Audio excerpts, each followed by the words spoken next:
Okay, hello everyone. This meeting is called to order at 6:01 p.m. Okay, so first we will hand this over to Sonia for a roll call. Okay, Commissioner Gard. Present. Commissioner Chen. Here. Commissioner Mukherjee. Here. Chair Biswari. Here. Commissioner Sue. Commissioner Lau. Commissioner Liu. Sure. Commissioner Misra. Okay, so now that we're done with roll call, we will move on to ceremonial matters and presentations, and I will be changing the order for this today. So first, we will have the Streetlight Banner Art Contest and Safe Routes to School program presentation first. And the recommended action is to receive a presentation on the Streetlight Banner Art Contest from School Coordinator Werner.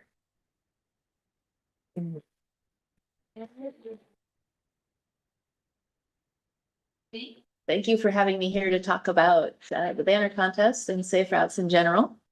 I see some familiar faces, but for those of you who might not already know, I wanted to start with a brief of what we do.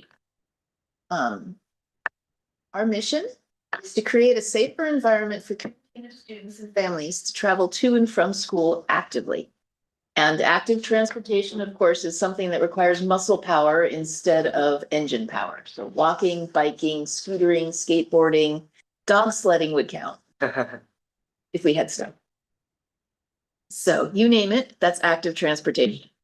And this mission statement sounds really simple, right? It's after all, it's only one sentence. So how complicated can it be? But if you sit down to think about it and how you would prevent accidents and how you would think less, especially less big accidents, it gets really complicated and it touches a lot of different places in the city. And so that's why, if you go to the next slide, Safe Routes to School on a national level has kind of put this framework together of 7 E's and to kind of organize all the different pieces. And just go over them really quickly.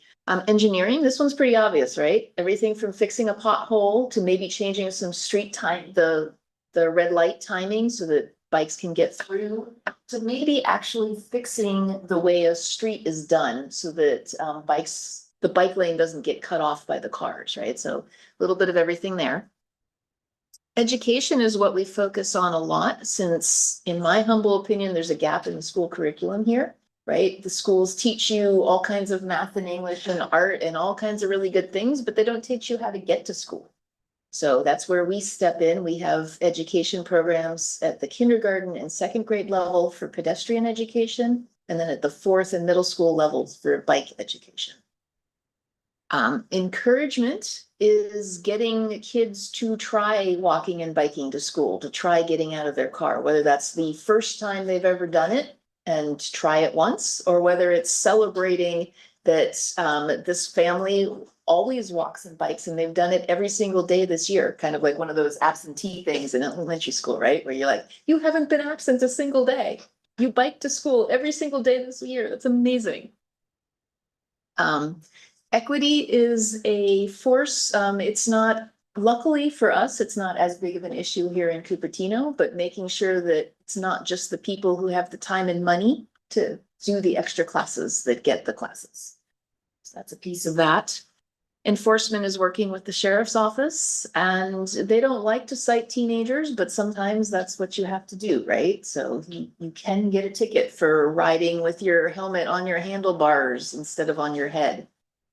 I think it goes to your parents, but then they get really mad at you, so don't do that anyway.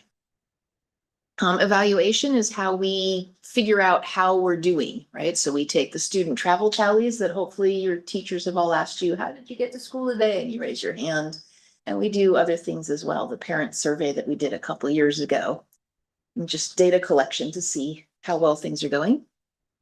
And then engagement is an acknowledgement that I can't do this on my own. Obviously, it takes the whole village. I get help from the sheriff's office, from the schools, the school districts, the city engineers, and now you. So thank you very much for being a part of this, if only for an evening. The thing that brought me here tonight that we're working on is if you've seen, there are banners hanging from the streetlight poles on De Anza and Stevens Creek and McClellan and Torrey, I think. And if you look very closely, you can tell that they're really cool artwork celebrating walking and biking. They're really faded though. They're about 5 years old. And instead of just publishing or just printing new ones and putting up the same thing again, we thought it would be cooler to have a contest and get new artwork. So that's what's been out for a while. I don't know if you've seen the ads for it, but any high schooler who lives or goes to school in Cupertino is eligible. Submit your artwork by the end of February, and maybe we'll put it up around town. So I'd like your help. If any of you are artistically inclined, you're welcome to enter yourselves. But if you will use your channels to spread the word and see if we can't get some more. We did something like this 2 years ago for the SV Hopper cars. I don't know if you've seen the blue cars floating around. That was a Monta Vista student who designed that artwork, and it was very cool. So we have other things going on as well. Part of one of the core things that we do to keep our Safe Routes community engaged and working together is we have a monthly working group meeting. And as part of that, we have lots of the sheriff's office and the engineers and all these other people around town. We have teachers and admins from the school districts, but we also want parents who use the roads every day to get to school and also students. I'm not going to get a kindergartner to sit quietly in a meeting for an hour, but maybe I can get some of you, and in fact, I do have some of you who come to our meetings and help out. And more, so anybody is welcome to come. But more than that, we offer a chance for 2 students from each high school to represent their high school at these meetings. A part of that is there's a grant fund, grant money every year, $500 to do something fun at your school. And there are other opportunities that come around. So applications will open mid-March and then be due on 20th. So that's another thing. If you don't mind advertising for me, I'd appreciate it. And just for fun, some of the things that our students have done, depending, I'm not sure which school you all go to, but Don't Drive for Donuts is a Safe Routes venture. And along with Dr. Bike, it's very cool. This year, all 6 of our representatives have ganged together to put in for a $10,000 grant from Silicon Valley Clean Energy to do more Dr. Bike events. So going above and beyond. It's very cool. May is Bike to School. Actually, May is Bike Month in general, but it is also Bike to School Month. And of course, we have the Bike to Wherever days that happen in mid-May. But the county also sponsors a bike rack decorating contest. It's pretty cool. You sign up. The first 20 schools to sign up, I think, get a kit of decorating materials if you want it. At the high school level, I encourage you maybe start thinking about recycled, repurposed materials. What can you do, right? What kind of fun things can you decorate your bike rack with? So if any of your schools are interested, I encourage you. And I think there's one. Yes, and the big one is our Cupertino Fall Bike Fest. I see some familiar faces. I don't know how many of you have been to it. It's our big 1-day, 4-hour celebration of all things bike, from bike rides to bike games to bike themed crafts to smoothies that you make by pedaling a bike. So all kinds of things. The event, we organize it, but it's powered by high school students. I think last year we had 127 of you coming to help. So definitely can't do this without you. Last year, also for the first time, we opened it up more and said, if you have a club or a group or something with an idea for a bike themed activity, come to us, right? And they did, we had some really cool ideas. They did bike handlebar tassels out of cut up t-shirts. They decorated bike helmets. One group made license plates for the back of their bike that were like little California plates. They were very cute. The kids loved them. So if you are interested in volunteering yourself, it's September 27th this year.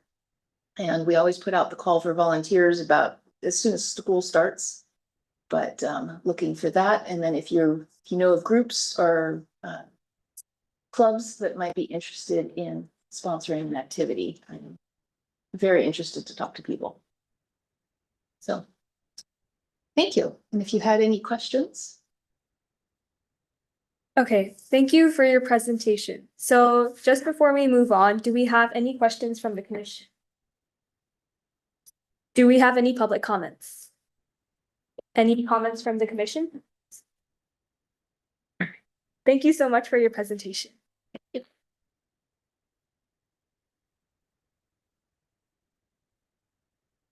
Okay, now moving on to our next subject matter for today, we will receive a presentation on the golf events and Earth Day Festival presentation from the Recreation Coordinator, Hila Nakamura. All right, good evening, Commission. My name is Lana Furtado, and I am the newest, I believe, Recreation Coordinator for the Rec Department here in Cupertino. I'm fairly new. I just finished my third month last week. So part of my role here is to oversee the Blackberry Farm Golf Course and all of the programs that happen. Has anyone been there? Has anyone golfed, walked the trail near it? Okay. Perfect. So I'm getting acclimated to our daily programming, and then also we have some special events, which I'll talk about in a bit. And then also part of my role will also be the city's annual Earth and Arbor Day Festival. So I will talk about that as well. Give me a second, sorry.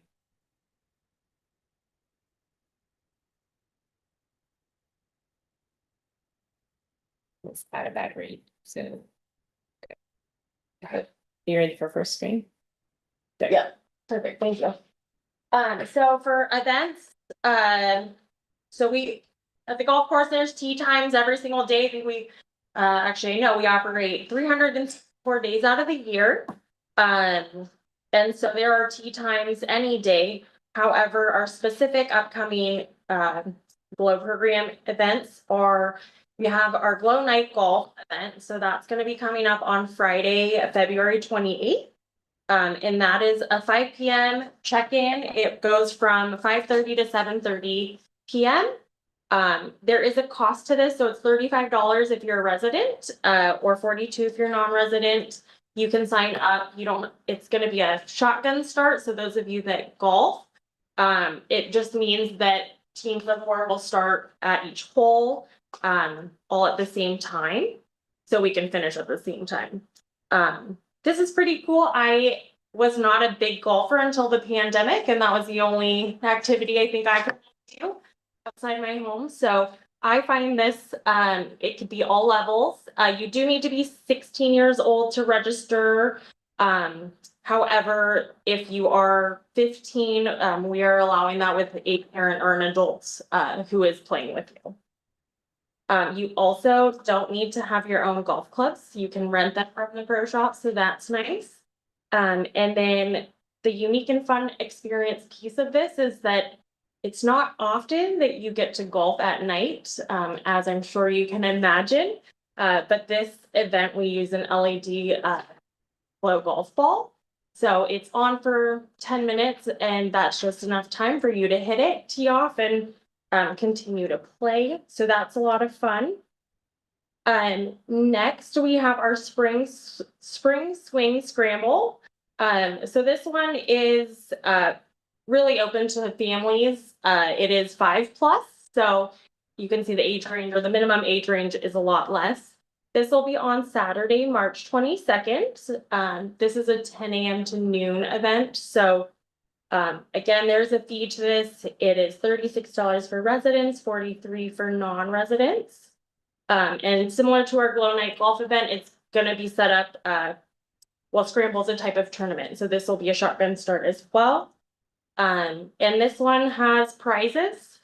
So this would be a fun way for you to golf with either your friends or your family.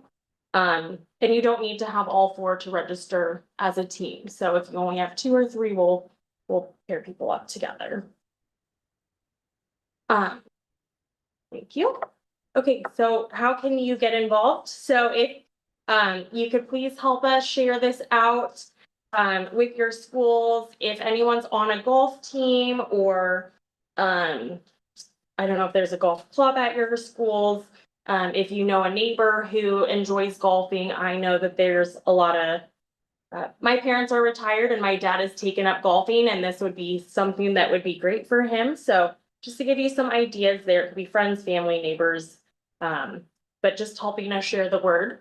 And then if you would like to participate, you can go to regforrec.org. Perfect, and it's up on the slide. You can also just go onto the city's website and type in either our spring swing scramble or glow night golf, or you can look at our activity guide. There's lots of ways. And if you have any questions, I didn't have my contact information in this presentation, but I'm sure Sonia could connect you with me. Okay, so next we have Earth and Arbor Day. So this is going to be, I believe, our 17th, Cupertino's 17th annual Earth and Arbor Day Festival. And has anyone been before? Perfect. So this will be my first year planning it, but also attending it. It's an interactive event that invites community members of all ages to learn about environmental issues and solutions in a family-friendly atmosphere.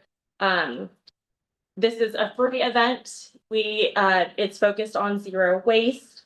There will be hands-on activities, a bunch of vendors, tabling partners. There will be live entertainment, a solar stage, and then we'll also have some food trucks. This year, it's on Saturday, April 5th. It'll be at Library Field, so that's right by Community Hall. And it's 11 a.m. to 3 p.m. is when the event is. And next, I'm going to get into how you can get involved because we have various ways. So we will be looking for a couple of teen event MCs. If you would be interested, you can share that with Sonia, or it's coming later. But we would be looking for event MCs, ideally 2. And this would be 11 to 3, really like 10:45 to 3:15. We would provide you with a script, so you wouldn't need to come up with your talking points per se. But these MCs could either rotate or chunk it out. We can work together on that. But you would be on the main stage and you would be introducing the various performers that we have and that will be selected for this year's event. Another thing you will be doing, or the MCs would do, would be recognizing our sponsors during the various transitions that we have between our performances. And then I also added a note that in case anyone needs volunteer hours, that this would count towards that, and we would be happy to sign off on that. Next opportunity to get involved. So Day of Volunteers, we're currently recruiting for Day of Volunteers. I don't know if anyone is involved with Rev, but we are looking for a couple more lead volunteers. If you'd be interested, they would be, the difference between a Day of Volunteer and a lead volunteer will be the additional training that goes into being a lead volunteer. And then another layer of responsibility as you'll be leading your Day of Volunteers. So for general Day of Volunteers, we're gonna have 2 shifts this year. So it's gonna be, the first shift is gonna be 8 a.m. till 12:30. And then the second shift will be noon to 30, so that there's a little bit of an overlap. And you're more than welcome to sign up for 2 if you'd like, or when you share this out with your schools and your various clubs, they can also do 1 or both.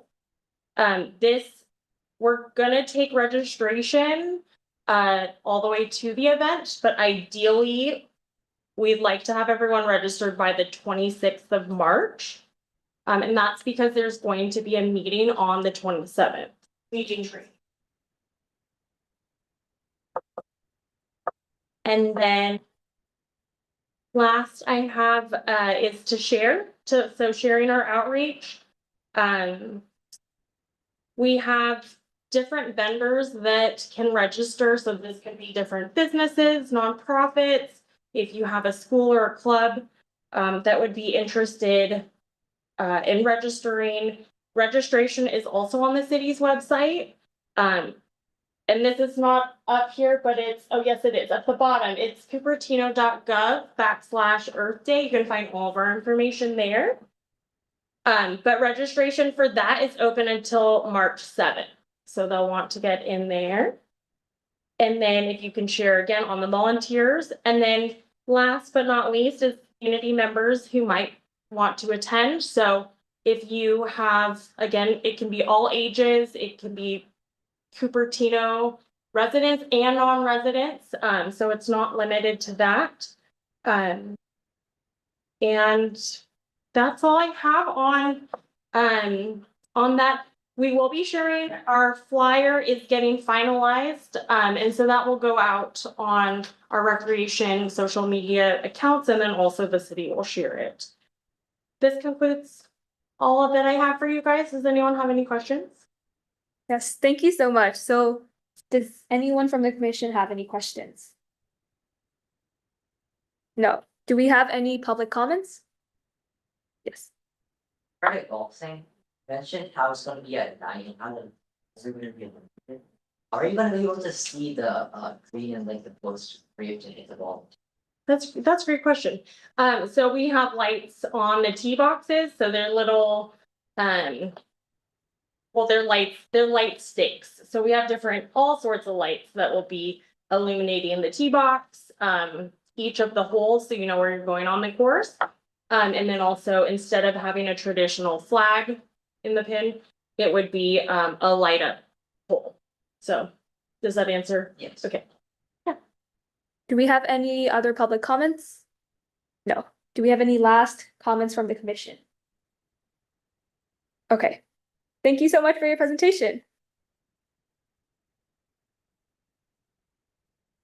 Okay, now we will move on to receive a presentation on Big Bunny 5K and Kids Fun Run and the Spring Community Festivals from Recreation Coordinator Sonia Lee. I didn't change it under. Yeah, Christina was gonna come tonight, but she wasn't able to make it, and so I'm gonna do the presentation. Thank you very much. So I'm going to talk to you about festivals and special events, and those of you who are second year commissioners, we had a really similar in August, but it's something that we want to continuously let you know as leaders in the city, and that's, we're trying really hard to bring more like what the city does and more city departments to give you a chance to know what we're doing. And then if you have feedback for these departments, then this is your opportunity to give us feedback, like from the team perspective. But I also am going to talk to you about reviewing what events and festivals we have, and then talking to you about the upcoming events and festivals. So first off, I just wanted to review, again, I know it's review for some of you, that we have events and we have festivals. Events in the city are implemented directly by city staff. So from beginning to end, we do them. Then we have a festival process. Festival applications are due to city staff, and that takes the applications. They are due in February, and then we go through and approve or don't approve each of the festival organizations to hold their festival for the following fiscal year. And then we start working with them. Once they have initial approval, they start working and planning towards their date. All of our festivals need to be organized by a nonprofit, so that's kind of the first issue that they have with their application. If they don't have their nonprofit status, they need to have that for us to work with them. And they are organized by an outside nonprofit organization, but they use city facilities and they're supported by our city staff for implementation. So, we're making the permits for them. We're also helping them through the process of everything that they need to do for other permits like health permits, fire permits, all of those permits. We're showing them where to go and get the information they need to organize, but we're also checking to make sure that they have those things in place as they go so that our facilities are used in the appropriate manner.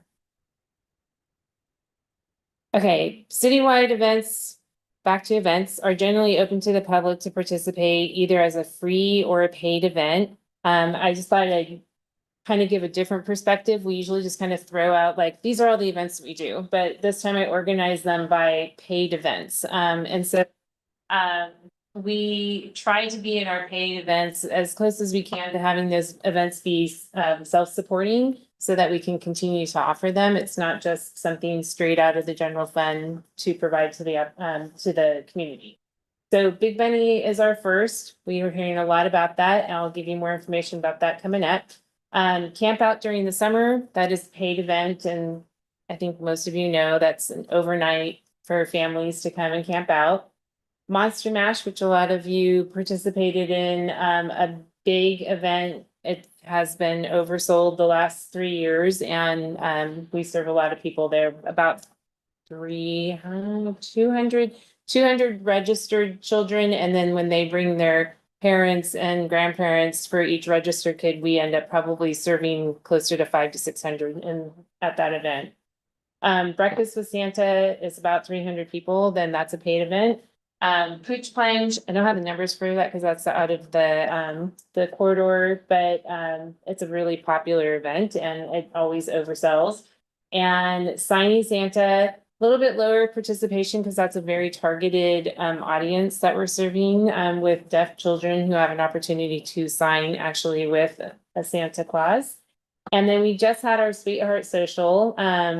Initially, that was an opportunity that we saw because we did a Sweetheart Social for our preschool program. It was always included. If you were in the preschool, then we run like an ice cream social to get the year started. And then in February, we do a little like Sweetheart Social for the parents to come with their kids in the evening when they're off of work. And then they can socialize with the other parents and the kids can know kids from the other classes. So from that, we thought, how about if we do an event for the community as a separate event from the preschool one that's just free to the kids in preschool? And we can decorate once and then use the room and the decorations for a paid event as well. So we are on our second year. We had a little bit lower public participation. And so we actually merged the preschool event and the public event into just one event on a Saturday. So they had huge participation this last year, well over 100 that came, but it was just part of the program for preschool, so we didn't charge them. So just kind of reimagining how we do some of our events. So then we also have free events where you just come and get to enjoy this, and it's a community service. 9 summer concerts, those are usually on Thursdays from like end of July. Actually, I'm sorry, till about mid-August. And then Friday nights, we have 4 free movies in August. And just was looking at, we have some fun movies that she's going to try to get like Wicked this summer. So that should be fun. July 4th, we usually do some kind of activities. We are not sure exactly what that's going to look like for 2025. I'll keep you posted on that. Tree lighting, some of you have come for the tree lighting event, but a really popular day for the community to come. And it's not just the lighting of the tree here at Quinlan Center, but we decorate the building and we have just kind of fun, really pretty low cost for us activities for the kids to do. I got some of those little snowballs that are just like big cotton balls for one of the rooms, and it was a little crazy, but it was really fun for the kids. So I was like, all right, I'll take that one. But they have a movie in one of the rooms, and they have some really simple crafts with like stickers in another room. So we just try to make it fun and a photo opportunity. Earth Day, you've heard all about Earth Day from Kayla. But other free events that are coordinated by out of the Public Works Department, you heard from Burgett, and she's from, I believe she's from Environmental Services. I need to double check what division she's from, but out of the big Department of Public Works. But she does put on Bike Fest, and then also Public Safety does a fair that will become second. And we did have cannot remember her name. I think Susanna that was here talking about that she was going to be helping with that coordination scout project. So that is still set to happen. Okay. Wait, so this is happening again. Okay. I also just want to put out there because when you see it all together, it's impressive how many events we do for the community one way or another. But most of you know Robert Kaufman. He wasn't here tonight, but through working with the Youth Activity Board or YAB, he puts on several events that are teen specific. Spelling Bee, which we just finished, which is the only one that's not for teens, but it is a youth event by teens. Pizza and Politics, which happens every other year. Teen Resource Fair, we'll talk about, that's coming up. I think most of you are familiar with that. Cupertino Cafe, which is our, group study session at Community Hall. And we used to do 2 a year, but we really found that it's December is when everybody kind of is on the same schedule for when they need to be studying. And so we've gone down to 1 there.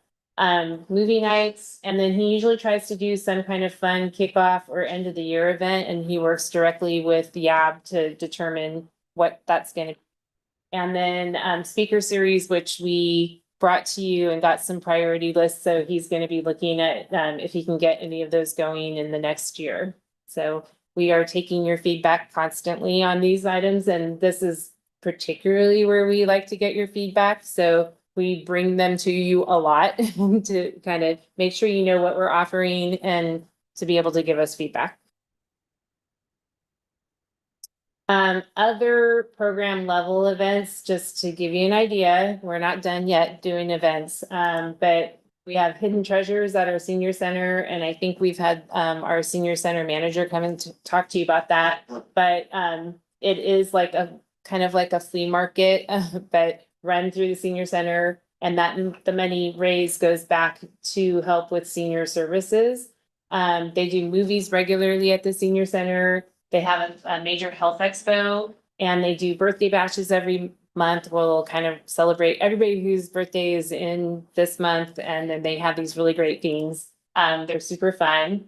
The senior center takes the lead on our intergenerational programs, and Disco at Desk is the one that's kind of stuck. It's gone 2 years, and it's scheduled again for this year. So that one seems to be a great opportunity for the older generation, the younger generation, the in-between generation. Everybody sort of enjoys that. So that's been a good one to kind of stick with. And then just within our preschool program, I mentioned we do like ice cream social, sweetheart social, but we also do Mother's Day tea. They'll do trick or treating. So there's lots of individual little events that are done for the kids in the preschool program. And Kayla talked to you a little bit about some of our specialized golf tournaments. So we do a lot here in recreation. Just to kind of go through the festival organizers and to give you an idea of how many different festivals, even though we aren't providing the staff, like the bulk of the staff for these events, Christina does work with them hand in hand. We have our building attendant staff is always very busy with these, our full-time facility attendant, just making sure that our buildings are open. And I can tell you from working particularly Cherry Blossom, I was here when we had the first one post-COVID, and there was more people than had ever showed up in like the last 20 years or something. And we literally could not keep toilet paper in any of the bathrooms anywhere in the park. And like our full-time job was just trying to keep up on toilet paper. So it was so busy. But just to kind of run through those, we have an egg hunt, and that's done with a local nonprofit, actually faith-based organization, a church. And Really popular, but like a really great opportunity to provide a fun egg hunt for the community. Holy celebration through the Chamber of Commerce, that's coming up. And then our Cherry Blossom Festival, which I know a lot of you have heard about, but that is a 2-day affair. So we everybody works really hard that's associated with the Cherry Blossom Committee and with our staff alike. And and then we get up and we do it again the next day. So that one really gets everybody tired. Our Kids in Fun Festival, they had been around pre-COVID for several years, and then they had several years off, but they are going on their, I think, 3rd year back again now this coming summer. So the Taiwanese Cultural Sports Federation, really big festival, really fun, and takes up the entire park. Our Rotary Silicon Valley Fall Festival, another one that a lot of you may be involved through one way or another through student organizations. They really highlight robotics clubs, but they'll be in the fall. Our India Heritage Festival is run through our sister city, Bucharest, our sister city. Diwali run through Chamber of Commerce. Dilly Hat is one that's with an Empower Uplift, and that one used to be in the fall, and they switched to June. So we're really trying to like find the room and the space for these festivals.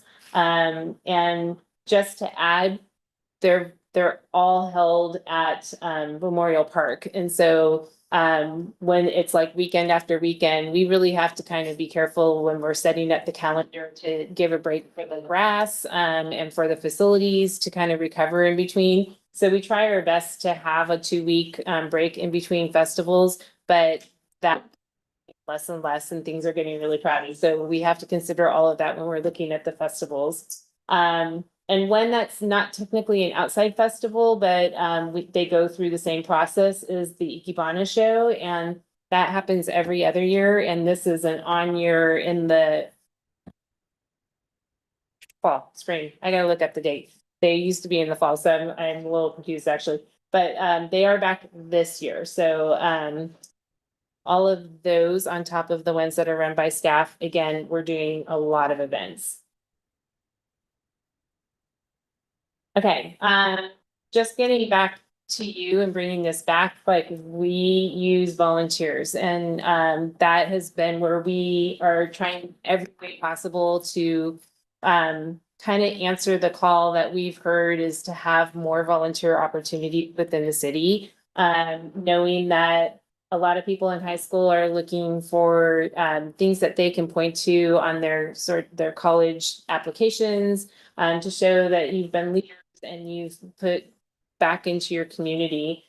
So from that, you know that Recreation Events Volunteers has really formed or REV, and we're looking at using the Recreation Events Volunteers, which is a little bit higher commitment than just a 1-day volunteer. We still have 1-day volunteers for these events. When somebody says, I'm not gonna be able to do any other ones, but I'll come and work Monster Mash. Great, here's a 1-day volunteer application, we get them going. And then if they decide after like that they can sign up for Rev, Robert will try to work with them to get credit for the hours and get them involved in Rev after the fact.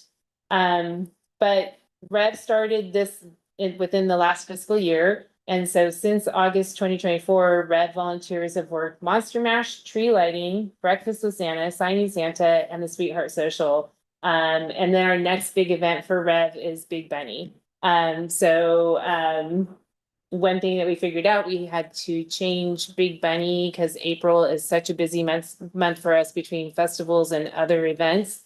And Big Bunny traditionally was the day before Easter. We actually moved that up to the beginning of March to kind of spread all the events around and for staffing. But that also is an SAT day. So we're also learning when we're becoming so reliant on team volunteers that's something we need to put into the mix when we think about dates and working with volunteers. And that's the end. Do Okay, you have any questions? yeah, thank you so much. So do we have any questions from the commission?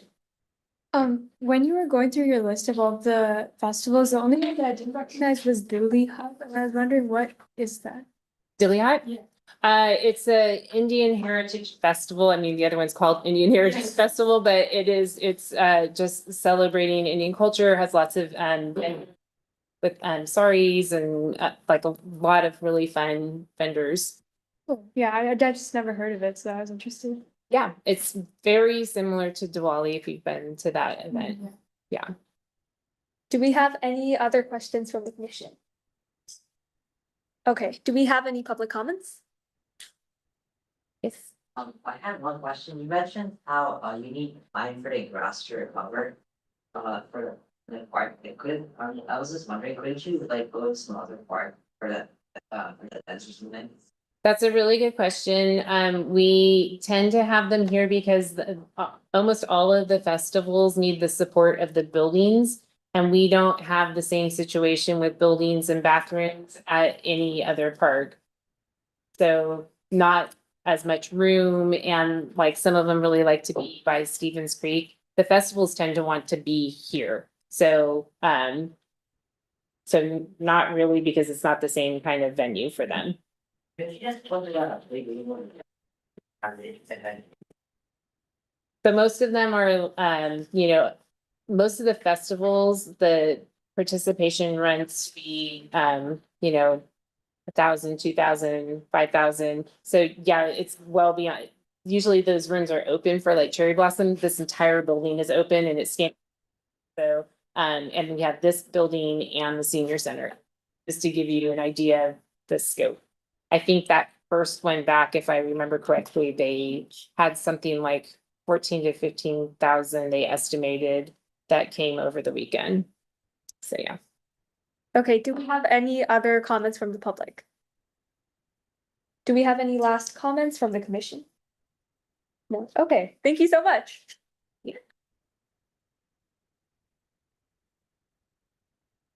Okay, now we will move on to the approval of minutes, so if everyone just take some time to go over and look over the meeting minutes.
Okay, so. I want to take this one to read and look over. Okay, so would anyone like to motion to approve the meeting minutes? I motion to approve the previous meeting minutes. Would anyone like to second? Second that motion. So moving on to, we have no postponements, we have no oral communications, no written communications, no old business. So now we will move on to the new business for today, which is to choose commissioner assignments for events and festivals. And now hand it off to Sonia. Hi, me again. Okay, so tonight what we'd like to do, actually, I think what I will do is just take a moment for anybody who needs to text, because I'd say we're within striking range of maybe 7-ish to be done. We're moving through things very quickly. So I'll just give you guys a moment to text for rides. And to pull up your schedules.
Okay, are we good to start moving? Okay. We're gonna start with Big Benny 5K. A reminder of what this is. It's generally 7:30 to 11:30, and it's on Saturday, March 8th.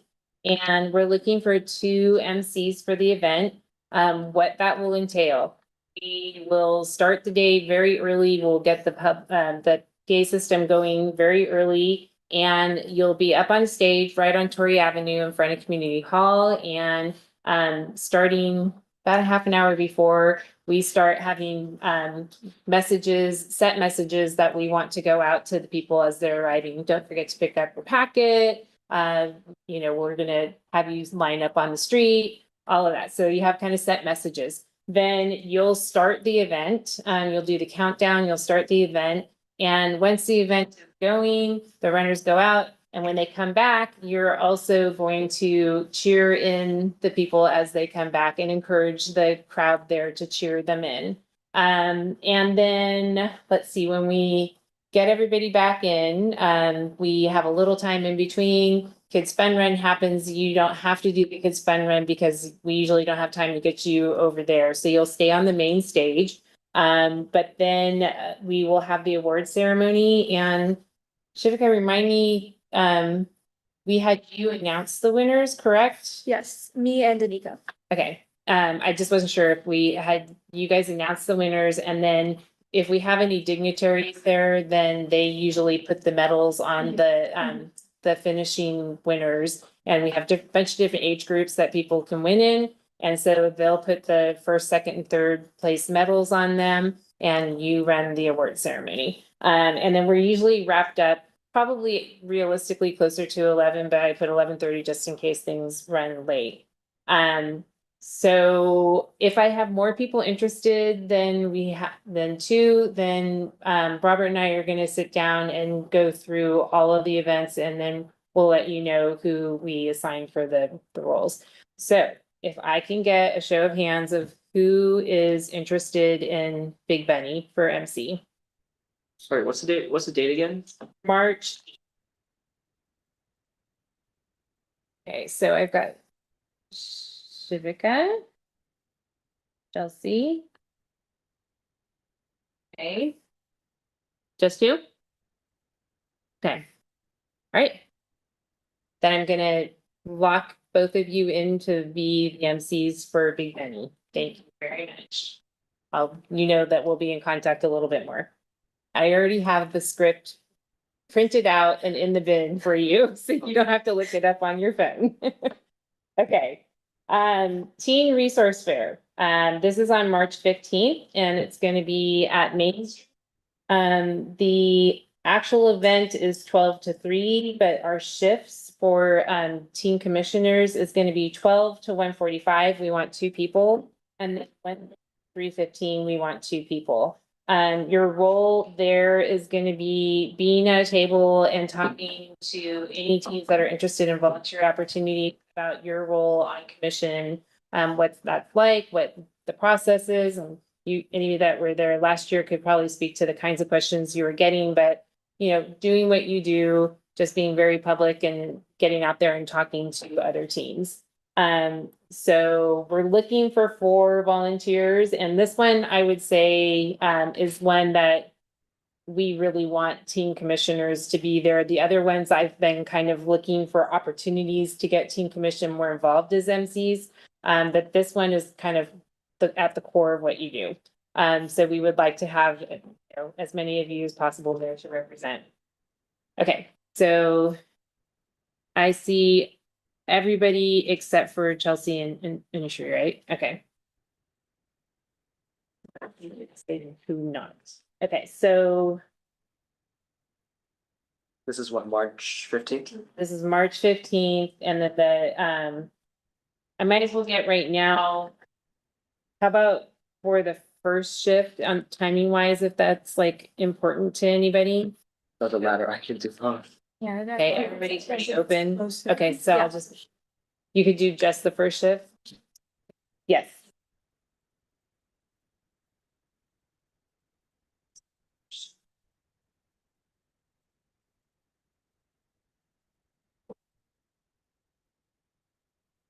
Okay, so this one you will get confirmation from Robert by email. Okay, Earth Day. I think Kayla said pretty much what it is. Peter, I know you were there and I was there to see it, so I can't speak to it, but I will say, based on the feedback I got from you last year, and the fact that we have taken over that event out of Parks and Recreation, one of the things that I gave feedback to Kayla about was that we should have a little bit more structured role for the MC and have it be more scripted. So we've actually shared like our Big Benny script with Kayla. And so it should be more structured than what you walked into last year, just so you know. So again, Kayla indicated it's, announcing the entertainment, acknowledging sponsors, and generally being up there on the stage with the microphone and speaking to the crowd. So this one's on April 5th and it's from 10:45 to 3:15. We want both MCs there for the whole shift. So it's a longer shift, but we want to make sure we have two people to work with. So who is interested in that one? Nushree, okay. April 5th. April 5th. Arlene?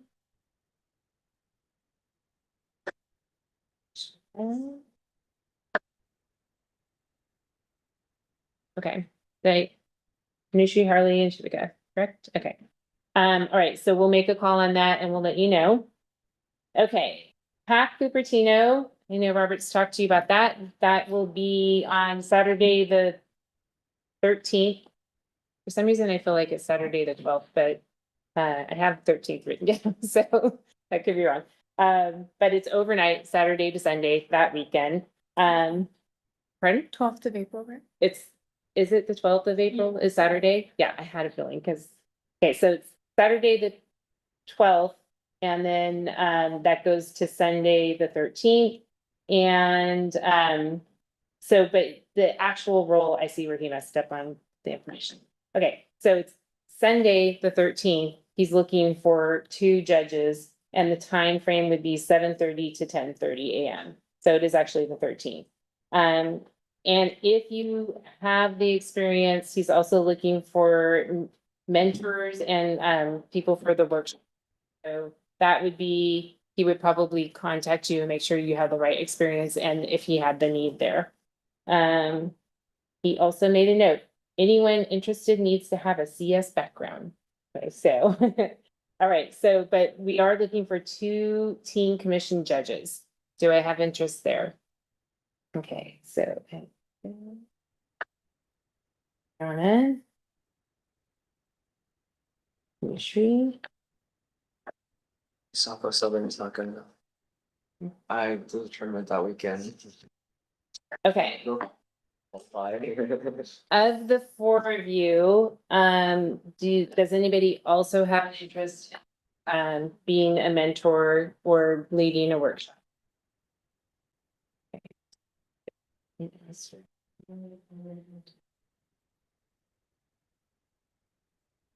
Okay.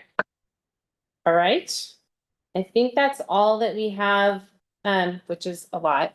It's gonna be busy season for you. Busy season for us with events, busy season for you to get you out there and engaging with the community. So we'll make a call on everything but Big Benny. Big Benny has Shivika and Chelsea as the MCs. Great. Okay. That's it for that. Okay, thank you so much. So now we don't have any staff and commission reports. There's nothing related to future agenda setting. So now this meeting will be adjourned. Oh, sorry, I had a staff report from Bobby. Oh, okay. Sorry. So we do have a staff and commission report, so I'll hand that over to Sonia. Sorry, my fault. I should have written that on there, that it had a staff report provided. From Bobby, quick event wrap up. January 18th, the spelling bee and Yab hosted and Anika was our moderator and I was there for the entire event. She did an amazing job. You guys need to. And then Chelsea helped to judge.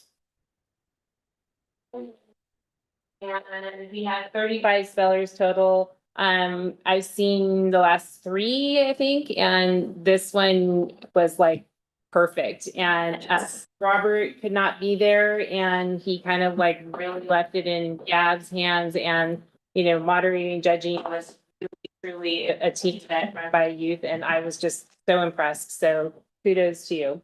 I've already talked to you about the Sweetheart Social. I'm just going to run through dates once again for a bunch of events. February 28th, Glow Night Golf.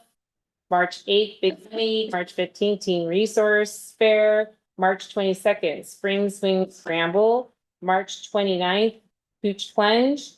April 5th, Earth Day, and April 12th to the 13th, Hack. Just so you have that on your schedules. Sorry. Okay. So there is no future agenda setting, so this meeting will be adjourned at 6:57 p.m.